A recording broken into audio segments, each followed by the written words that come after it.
પણ શું આપણે ક્યારે એમ વિચાર્યું છે કે આ વનસ્પતિ પોતે એ પોતાનો ખોરાક કેવી રીતે બનાવતી હશે? આ કોઈ જાદુ જેવું લાગે, પણ એની પાછળ શુદ્ધ વિજ્ઞાન છે. અને એ પણ એવું વિજ્ઞાન જે પૃથ્વી પરના લગભગ તમામ જીવનનો આધાર છે. જો વનસ્પતિ પોતાનો ખોરાક ન બનાવી શકતી હોત તો કદાચ આપણે અહીં હોત જ નહીં. બિલકુલ. અને આપણી આજની ઊંડાણપૂર્વકની ચર્ચાનો વિષય બસ આ જ છે, પ્રકાશ સંશ્લેષણ. એ જાદુઈ પ્રક્રિયા જે પૃથ્વી પર જીવનને શક્ય બનાવે છે. હા, આપણી પાસેના સ્ત્રોતોમાં એક પાઠ્યપુસ્તકનો અંશ છે જે આખી પ્રક્રિયાને બહુ સરળ રીતે સમજાવે છે, અને સાથે વનસ્પતિ કોષોની એક તસવીર પણ છે. એ તસવીરથી આપણને આખી પ્રક્રિયા નજરો-નજર જોવામાં મદદ મળશે. આપણો હેતુ એ સમજવાનો છે કે એક નાનકડું પાંદડું એ કેવી રીતે આખા મોટા વૃક્ષ માટે એક રસોડું બની જાય છે. રસોડું કે પછી કહો કે એક આખું કારખાનું. હા, કારખાનું. તો ચાલો આ ચર્ચાની શરૂઆત એક સરળ પણ ખૂબ રસપ્રદ પ્રશ્નથી કરીએ. બોલો. ક્યારે વિચાર્યું છે કે પાંદડા લીલા કેમ હોય છે? અને આ લીલો રંગ એ પૃથ્વી પરના જીવન માટે આટલો બધો મહત્વનો કેમ છે? ચાલો આજે આ રહસ્યને ઉકેલીએ. આપણા સ્ત્રોત મુજબ મુખ્યત્વે 4 વસ્તુઓ છે. બિલકુલ. આ 4 મુખ્ય ઘટકો વિના તો આ પ્રક્રિયા શક્ય જ નથી. તો પહેલું કયું છે? પહેલું અને સૌથી પાયાનું ઘટક છે પાણી અને ખનિજ તત્વો, જે જમીનમાંથી મળે. હા, વનસ્પતિ આને જમીનમાંથી પોતાના મૂળ દ્વારા શોષે છે અને પછી એક બહુ જ આમ કહીએ તો એક કુશળ પાઇપલાઇન સિસ્ટમ છે. Pipeline system? હા, જેને જલવાહિની કહેવાય છે. એના દ્વારા આ પાણી અને ખનિજ તત્વો છેક પાંદડા સુધી પહોંચે છે. અચ્છા, એટલે કે એક કુદરતી પ્લમ્બિંગ સિસ્ટમ. જમીનમાંથી પાણી સીધું પાંદડાના રસોડા સુધી. વાહ! તો બીજું ઘટક કયું છે? બીજું ઘટક છે કાર્બન ડાયોક્સાઇડ, CO2. હા, CO2. અને આ માટે વનસ્પતિને બહુ મહેનત નથી કરવી પડતી. એમ? હા, ત્યાં વાયુને સીધો જ વાતાવરણમાંથી મેળવી લે છે.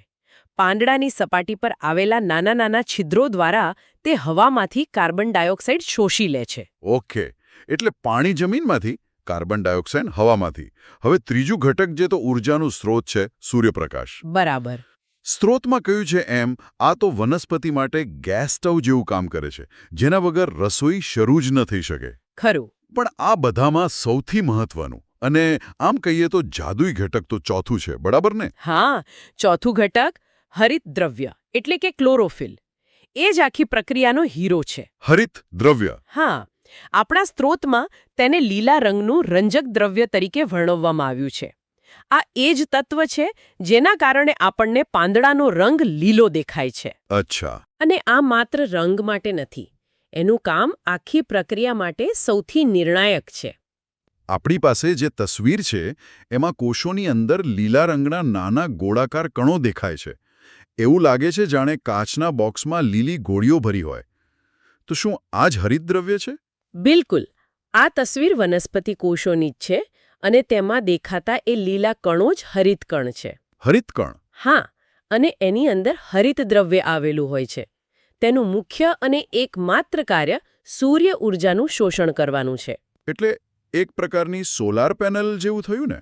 નહીં, એકદમ સાચું.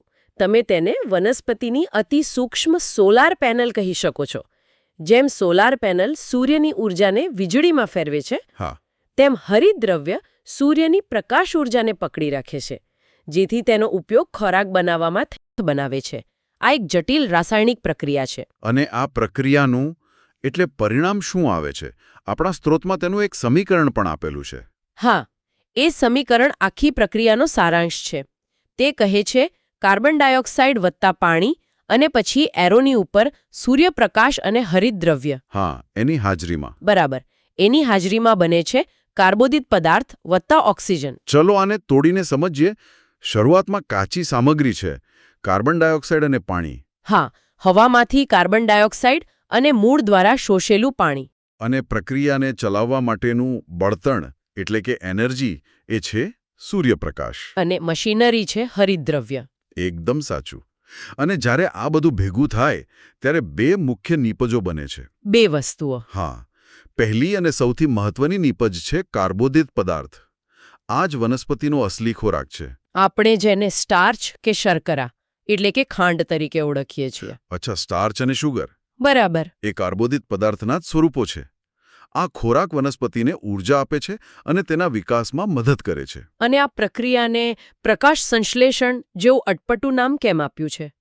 સ્ત્રોતમાં એ પણ બહુ સરસ રીતે સમજાવ્યું છે. હા, એ નામ પોતે જ બધું કહી દે છે. જો આપણે શબ્દને તોડીએ તો પ્રકાશ એટલે કે સૂર્યપ્રકાશ, અને સંશ્લેષણ, જેનો અર્થ થાય છે બનાવવું અથવા ભેગું કરવું. સંયોજન કરવું. હા, સંયોજન કરવું એટલે કે પ્રકાશની મદદથી ખોરાક બનાવવાની ક્રિયા. કેટલું સચોટ અને અર્થપૂર્ણ નામ છે. આ ભાષા અને વિજ્ઞાનનો એક સુંદર ઉદાહરણ છે. નામ પોતે જ આખી પ્રક્રિયાની વ્યાખ્યા આપી દે છે. ખરું. તે સ્પષ્ટ કરે છે કે આ પ્રક્રિયા પ્રકાશ વગર આમ તો અશક્ય જ છે.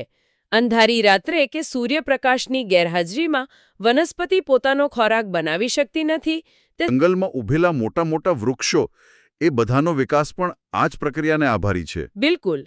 આ જે કાર્બોદિત પદાર્થ બન્યો તે વનસ્પતિ માટે ઊર્જાનો મુખ્ય સ્ત્રોત છે. ઓક્સિજન આ પ્રક્રિયાની એક ઉપપેદાશ છે, એટલે કે બાય પ્રોડક્ટ. By product. હા, વનસ્પતિ માટે તે એક રીતે કચરો છે, જેની તેને જરૂર નથી. એટલે તે આ ઓક્સિજનને પાંદડામાં રહેલા પેલા છિદ્રો દ્વારા વાતાવરણમાં મુક્ત કરી દે છે. એક સજીવનો કચરો બીજા સજીવ માટે જીવનનો આધાર. આ તો અદ્ભુત છે. ખરેખર. આપણે અને પૃથ્વી પરના મોટાભાગના સજીવો શ્વાસમાં જે ઓક્સિજન લઈએ છીએ તે મોટેભાગે વનસ્પતિની આ ખોરાક બનાવવાની પ્રક્રિયામાંથી જ આવે છે. એટલે આપણે જે શ્વાસ લઈએ છીએ એ ઓક્સિજન વનસ્પતિ આપે છે. બિલકુલ.